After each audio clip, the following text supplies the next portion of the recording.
Thank you, Father. Right. Can you open your Bible with me, please, to the book of Mark, chapter 9. Mark, chapter 9.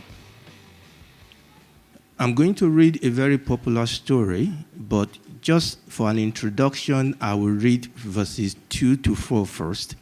Mark, chapter 9, verses 2 to 4. And after 6 days, Jesus taketh with him Peter and James and John, and leaded them up into a high mountain apart by themselves, and he was transfigured for them. And his raiment became shining, exceeding white as snow, so as no fuller or hot can white them. And there appeared unto them Elias with Moses, and they were talking with what? With who? With Jesus. Now, like I said, this is not what we intend to focus on, but it is a very important background that if we don't get this background, what we are going to say next may lose its gravity. So here, the Bible says that the Lord Jesus took Peter, James, and John. The Bible says he leaded them what? Up into an high mountain apart by themselves. Amen. The Bible says that he took them apart to pray. He took them apart to have a conversation with his Father. He took them, the Bible call it a high mountain apart by themselves. A high mountain apart by themselves. That is the type of place where transfiguration takes place. Is someone listening to me?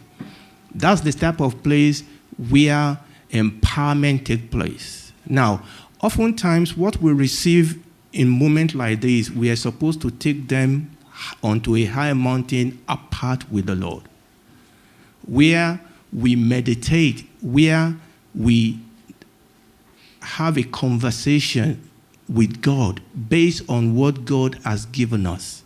Oftentimes, the problem is that what we receive in a group like this, we allow it to end there. It's not supposed to.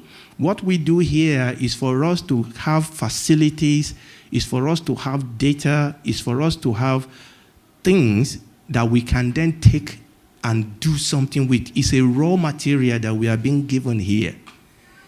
This is not what we receive, in a sense, is not the finished product. We're supposed to take this. Somebody is listening to me. We're supposed to take this back to God, alone with God, and start discussing and start talking to the Lord and start seeking the face of God over what God has given us. You know, in a sense, this place is like you going to the market, or you going to the mall, or wherever you buy your own things, to buy whatever you need to cook a very fantastic food, like Sister. Hallelujah. Amen. So what we're doing here is that we are buying the tomato, we are buying the okra. Somebody say, what is okra? Don't worry. We are buying all those things, but please don't let us get home and put them in the freezer. The whole idea is for us to take it to the kitchen of the Lord, high on the mountain, apart, alone with him. As we behold in the face of Jesus the glory of the Lord, we are transformed into the same image from one level of glory to what? To another. Okay. Let's jump down then to verse 14, because that is where we are going. Verse 14. Remember, the Lord Jesus has gone up with 3 of his disciples. 12 minus 3 is what? Okay, so he left 9 of them. And an issue happened. The Lord Jesus was up with the 3, but the 9 of them were facing some challenges. And that is what we want to talk about. Verse 14. There was some experience I've jumped, but we are going to verse 14. And when he, Jesus, came to his disciple, when he came to the 9 that were left, he saw what? A great multitude. Remember, up on the mountain, there were no great multitude. But when he came down, he saw a great multitude about these 9. The scribes were there. They were questioning with them. Look at that word, questioning with them.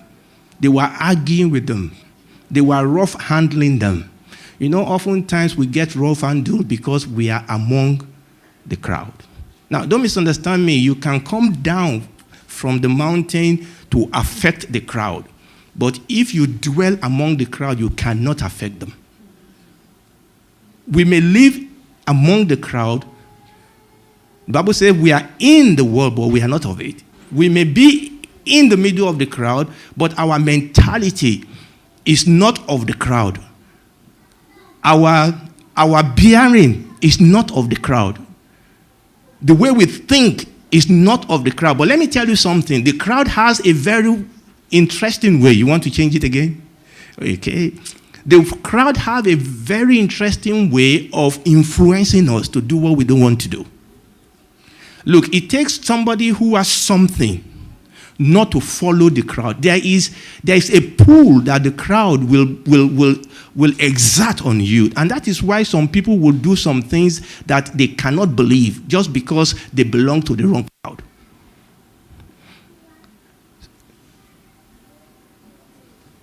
Some people will do things that they regret just because they run with the wrong crowd. The Bible says that there were a great crowd, verse 15. And straightway, verse 15, and straightway all the people, when they beheld him, were greatly amazed, and running to him, saluted him.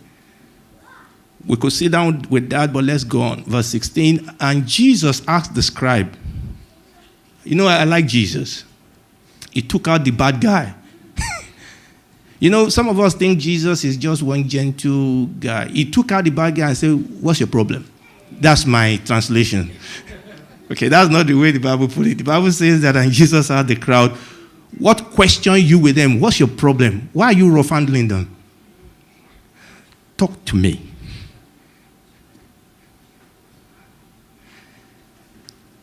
And one of the multitude answered and said, Master, now this is the issue. This is the issue I'm here to deal with.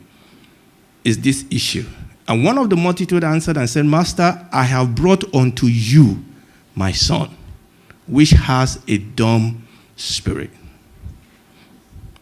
And wheresoever this dumb spirit taketh my son, he teareth him. Now, I want you to be looking at the verb.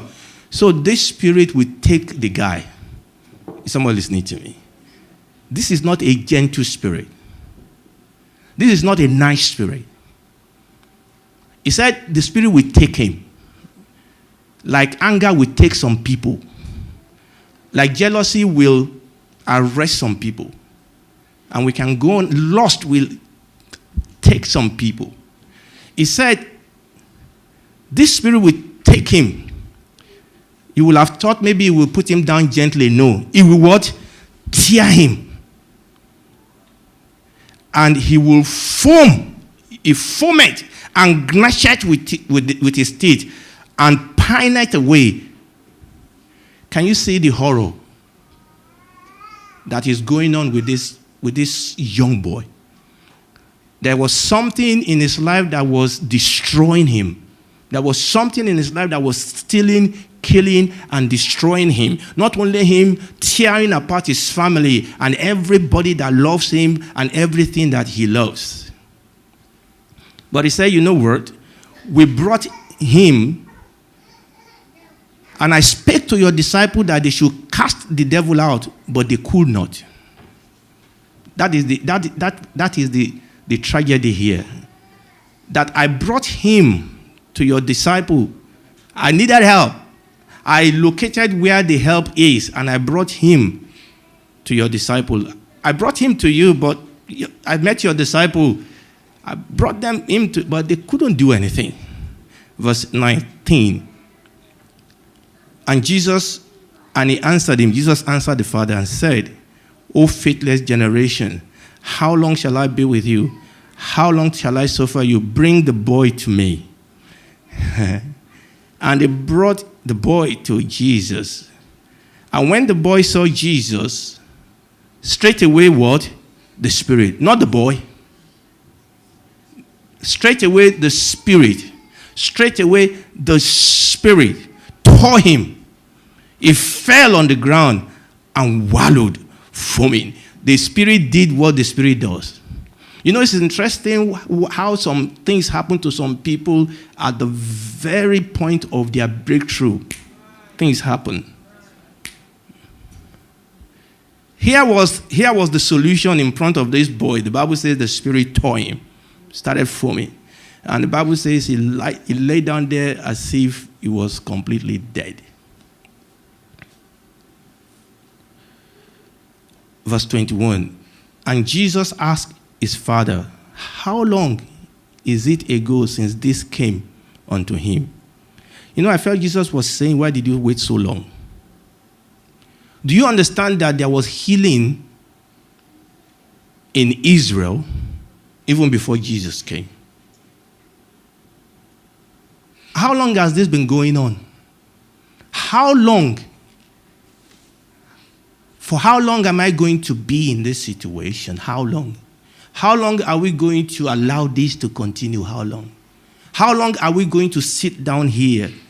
How long? The Lord Jesus said, how long has this been happening? For how long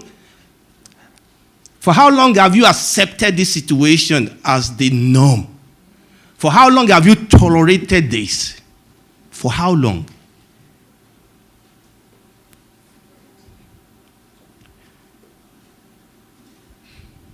And the father answered and said of a child, it's been like this since he was born. You know, oftentimes we grew up with some things and it has become the norm. We don't know any better. We grew up with it. Sometimes when for those of us that lived a lot of our life in Africa to the adult life before we came here, there are some things I look back upon now and I thought it was normal then. Now it is absolutely abnormal. But when you were there was nothing wrong. It was part of life since he was a child. You know, oftentimes things that can be very, very dangerous are things we grew up with. We are blind to it. We don't see anything wrong in it. And when the word of God starts coming to challenge those areas in our life, we may want to react negatively. But thank God for this father, because the father realized that, you know what? Okay, maybe I've tolerated it for a long time, but at least I can do something about it now. Because that's the other problem, that sometimes we know things are wrong, but we think it has gone long enough, we better leave it alone. No, don't leave it alone. What is even worse is that people do things wrong, we do things that are wrong, and we thought, well, I've started now, I can as well continue. And then people do even worse thing. Somebody lie. Okay? Somebody commit adultery. Who is that? David. Then he lied, then he killed. You know, I realized that things we don't deal with always give birth to other problems. Until it was called out David, until it was caught out David, and he had to repent. Okay, let's keep going. Verse 22. An awful time, it had casted him into the fire. Can you believe this? Cast him into the fire, into waters to destroy him. But if you can do anything, have compassion on us and help us. Help. At least this father was crying out for what? For help. Genuine help. Do we cry out for help? Do I cry out for help? Or if I cry out for help, do I cry out for help to the right person?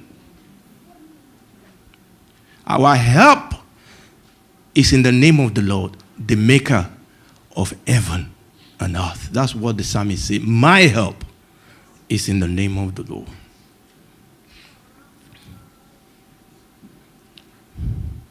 Jesus said unto him, the problem is not the help. The problem is your positioning to the help. You see, the help can be there. Okay, the help is important. But some people are standing in front of their help and they still can't see it.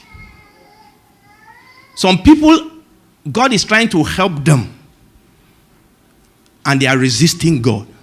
And the Lord Jesus said, if you can believe, all things are possible with him that believeth. Now, all things are possible with the believer, not because the believer has the strength for all things. It's because when you believe and you are rightly plugged into the help, then you will receive what you need.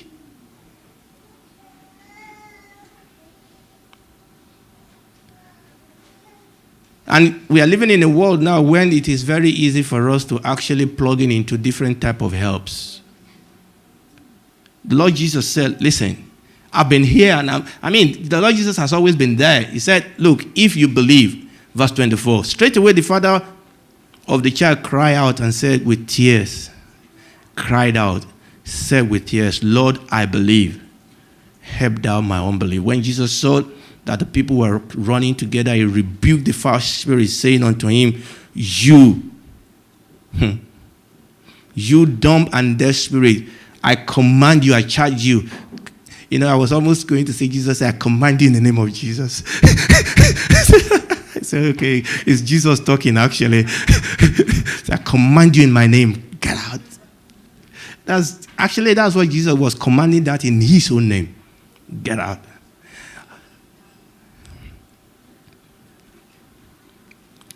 Thou dumb and deaf spirit, I charge you, come out of him and enter no more into him. And the spirit cried, rent him so, came out of him, and he was as one dead, in as so much as that many said he was dead. See what the spirit did to this boy, even at the point of release, even at the point of help. But Jesus took him by the hand and lifted him up, and he arose. And when he came into the house, his disciple asked him privately, why could not we cast him out? In other words, they knew they could do it. They expected that they could do it. You know, there are some things, you don't ask this question if you really didn't believe that you could have done that. Their question could have been, God, why did you allow them to bring such a boy to us in the first place when we could? We said, why couldn't we do it? We could have done it. We should have done it. We've been trained to do this, so why couldn't we do it? And the Lord Jesus said unto them, this kind, let's say this kind. Let's say it again. This kind cometh forth by nothing but by prayer and fasting. Now, what is it saying?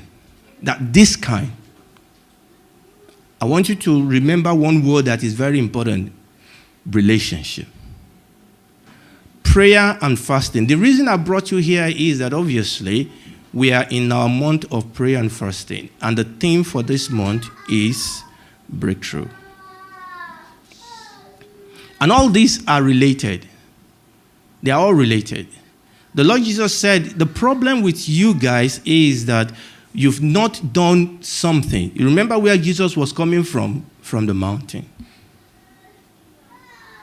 And he was saying something that you don't understand. I have prepared myself for this kind. I have prepared myself. I am equipped for this kind. The problem with you was that you are just fighting. I'm setting you up for something. Both of us fought. You understand? In fact, you probably make more noise. Come on! Somebody say, there are 9 of them. One say, come on. One of them say, get get out. Some of the same day, shut up. And the devil was confused.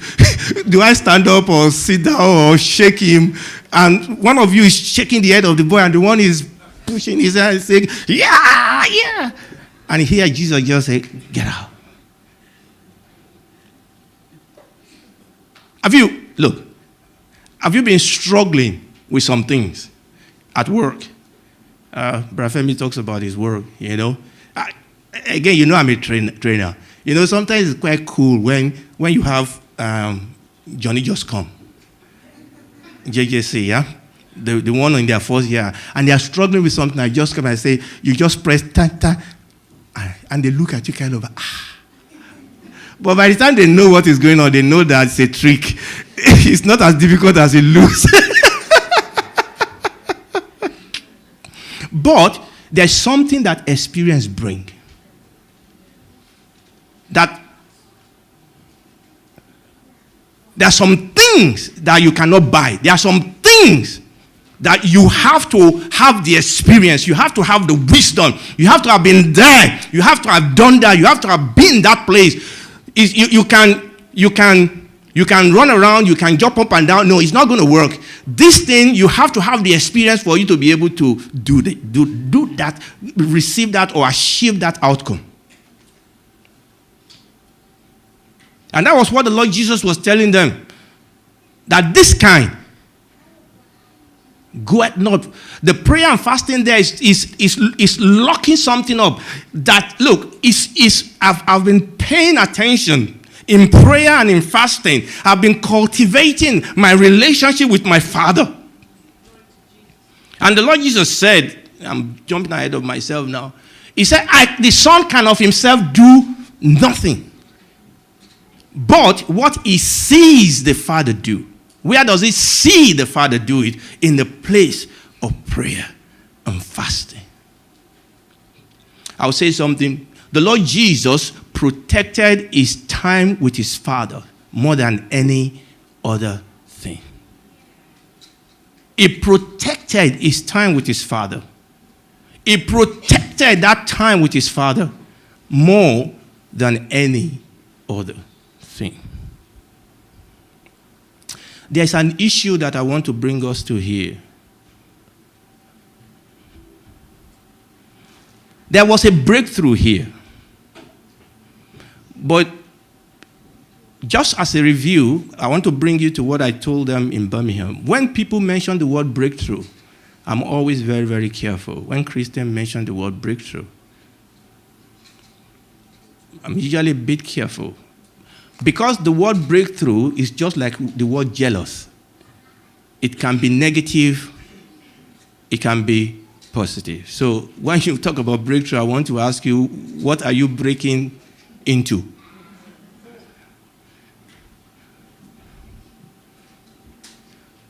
What are you breaking into? What are you breaking away from? Just like jealous. Jealousy, now we know jealousy, we tend to use it in the negative way. But do you know the Bible says that God is jealous over you? And it's the same thing with the word breakthrough. So when you talk about breakthrough, I want to ask you some questions. Number one, who needed it? Who needed the breakthrough? And we'll come back to our story first. Couple of questions. Who needs the breakthrough? Why do you need the breakthrough? What do you want to break through into? What effort have you put into this campaign for breakthrough? What effort have you put into it? Why haven't what you have done so far worked? How do you want to achieve the breakthrough? What will be different this time?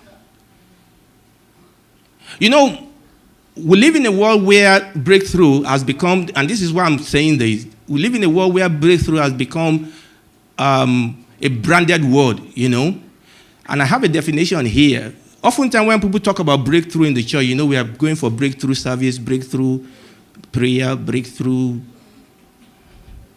anointing, breakthrough, giving. There's nothing wrong with the breakthrough. I'm setting you up for something. It's a good word, but it's being branded so much that people don't understand what we are dealing with now. And when people talk about breakthrough, this is often what people talking about. I'm going for this event. It's a sudden dramatic event of ritual that will provide an answer or solution to my problem just like that. So I'm going for this program, this breakthrough program.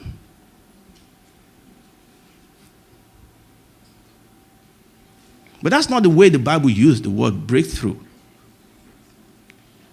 I'll run through those questions again. When you're talking about breakthrough, who needs it? And you can see all those questions answered. Yes? Oh, okay. I need it. Who need it? Why do you need a breakthrough? What do you want to break through from and break through into? What effort have you put into this campaign so far?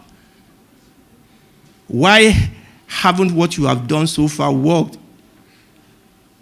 And how do you want to achieve the breakthrough, or what will be different this time? Because if you are doing the same thing you've been doing up till now and it's not worked, it still will not work.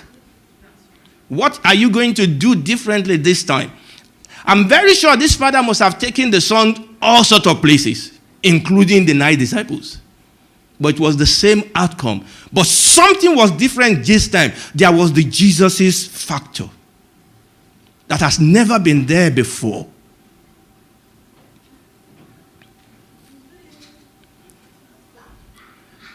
Now, I'm not going to go through into all this because it's going to take a little bit of time. But let me just mention this. Actually, when you read the Bible, and if you listen to the other messages I'll preach, you will hear this. When you read the Bible, actually, most of the time when the Bible used the word breakthrough in the Bible, is talking about the breakthrough of a thief.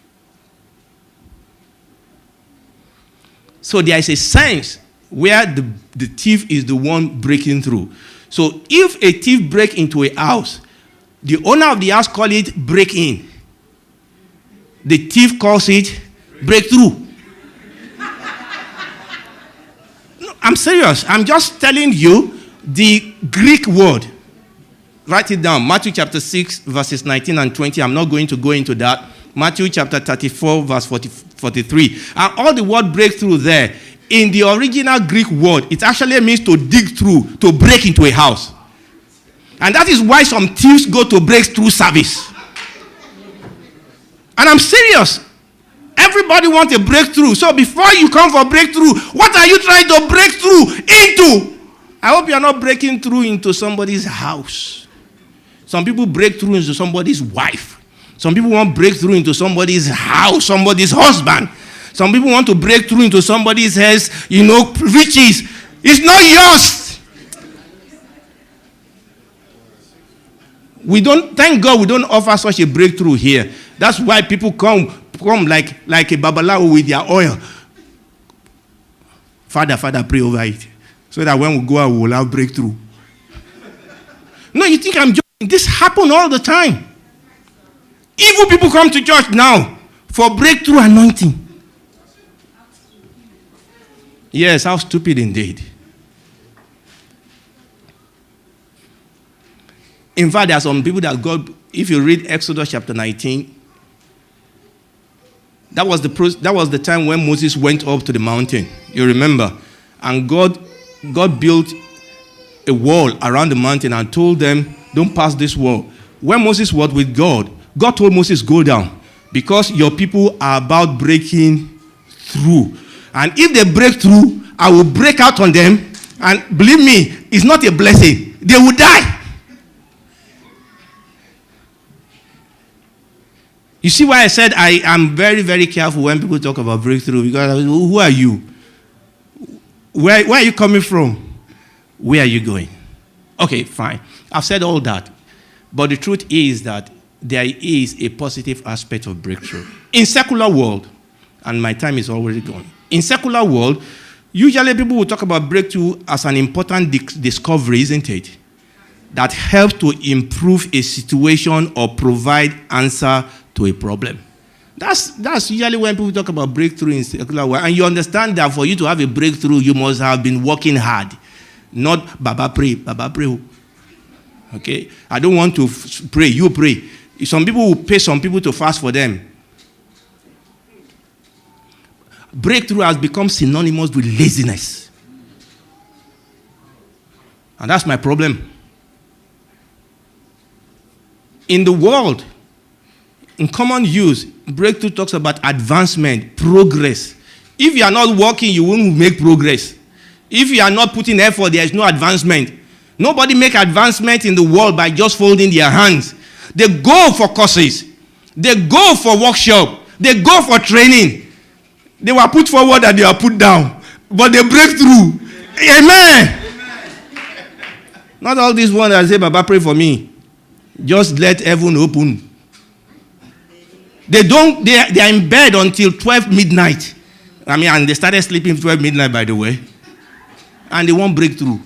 You can't break through. Okay, they can break through, but it is thief break through. The Bible says the thief come more but to steal, to kill, and to destroy. We are not interested in that. And that's why some people don't come to this church. We don't have such breakthrough here. Go somewhere else. Go somewhere else. We don't want you unless you repent and want the real breakthrough. We have that here. Before you have this type of breakthrough, we'll break you down first. Amen. Now, the word breakthrough is actually a military word. And when the Bible uses the word breakthrough for our Christian life, it's talking about us as an army. Is someone listening to me? So when we talk about the word breakthrough, it's a military word. Now, when one army is able to weaken its enemy's forces, and I want you to listen very well because I'm going to swing back to the story now. When one army is able to weaken its enemy's forces to the point of collapse, that is a breakthrough. When an army, so one army comes against another army, you come against your enemy, you understand the power and the weakness of your enemy. You have a plan in place. You have a strategy in place. You work out your strategy. There is a tactics that you apply it consistently. You apply it very well, and you break down the defense of your enemy, and you break that down. That is a breakthrough. It involves you consistently and constantly applying principles. Is someone listening to me?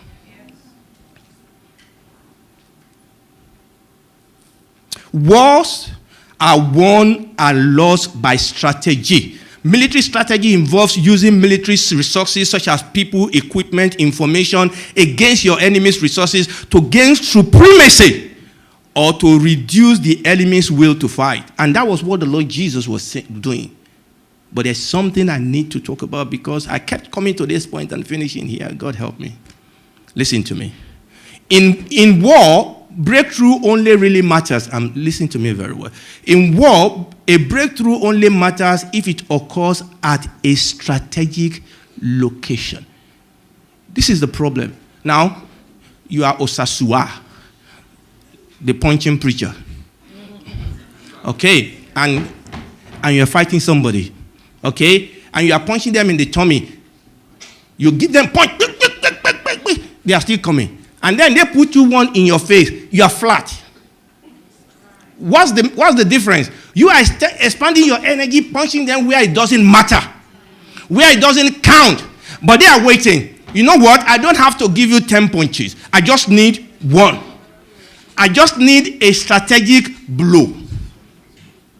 I just need a strategic blow. You go on, expand your energy. You go on, okay? And there are some people like that. We are usually like that. We are all over the place.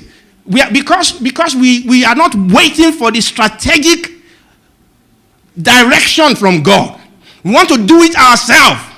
We want to jump down, up and down, talk to everybody. Okay, we want to borrow somebody's method here, borrow somebody. It doesn't work. Wait upon the Lord. Let it give you a strategic method. Let him tell you what to do. He can come to you by his word. I'm not talking about a voice. God can quicken a word to you, and you know this is the word of God for my father. This is the word of God for my wife, for my home, and you hold that word. I'm not necessarily talking about things that will be easy, but I'm talking about a word that you can stand on, and heaven and hell may break around you, but you know I have the word.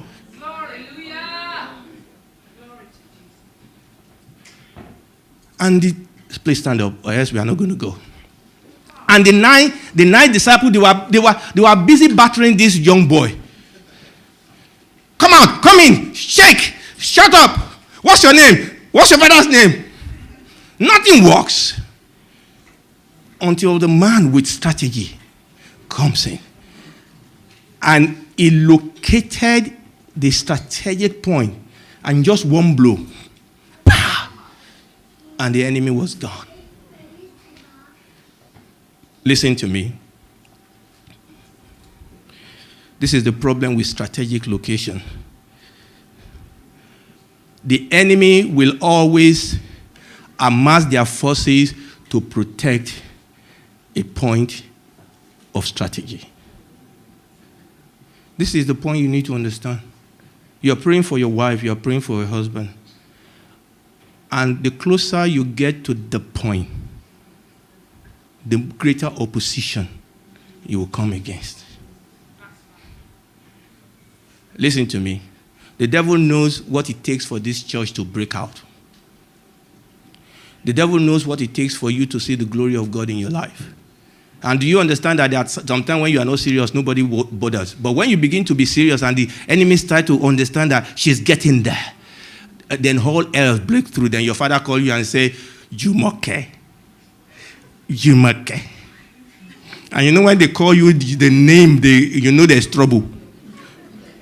Up till now, they didn't call you Jumoke. They used to call you Jumoke. Jumoke. But now when they say Jumoke, you know there's trouble. I'll say that again and we'll pray. As you get close, understand that as you get close to a strategic point in your life, you will face opposition. But no, don't be discouraged. Just keep going. Keep applying force. Keep applying the force of the Word of God.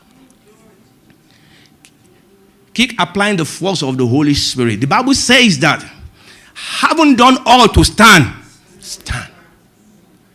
The Bible says we should take on the whole armor of God that we may be able to stand against all the wiles. That wiles there is method. All the method of the devil. All the strategic method of the devil. You put on the whole armor of God and keep standing. Keep standing. You don't have to win every battle to win the war. You just only need to win the strategy. Let us pray. Father, we